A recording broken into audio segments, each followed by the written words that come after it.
ஏதோ ஒரு காரியத்துல அப்படியே சறுக்குதல்ல நிக்கிறீங்க, ஆபத்தான சூழ்நிலையில. என்னாகுமோ எப்படி ஆகுமோ, நீ ஆண்டவர் கரம் நீட்டி, நான் இருக்கிறேன், பயப்படாத, என் கிருபை உன் மேல இருக்குது, உன் மேல நான் நினைவா இருக்கிறேன், நான் தாங்குகிறேன் என்று. பேதுரு பாருங்க, கடல் அமிழ்ந்து கொண்டிருக்கிறார்.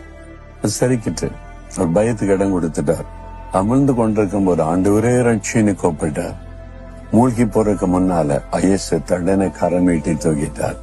அதே மாதிரி நீங்க சறுக்க ஆரம்பிச்ச உடனே இயேசுவே என்னை ரட்சியும், இயேசுவே என்னை காப்பாற்றும் அப்படின்னு நீங்க கையை நீட்டி கூப்பிடும் போது அவருடைய கரம் உங்களுடைய கரத்தை பிடிக்கும்.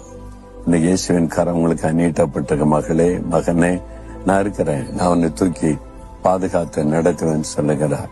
அவருடைய கையில ஒப்பு கொடுக்கிறீங்களா? ஆண்டவரே, ஒரு சறுக்குதல்ல நின்று கொண்டு இருக்கிறாப்பா, என்ன ஆகுமோ எப்படி ஆகுமோ, இதுல இருந்து எப்படி மீண்டு வருவேனோ அப்படின்னு கலங்கி கொண்டிருந்தேன். ஆண்டவர் உங்க கரத்தில் என் கரத்தை ஒப்பு கொடுக்கிறேன். உடைய கிருபை என்னை தாங்குகிறதற்காய் ஸ்தோத்திரம். இயேசுவின் நாமத்தில் ஆமென்.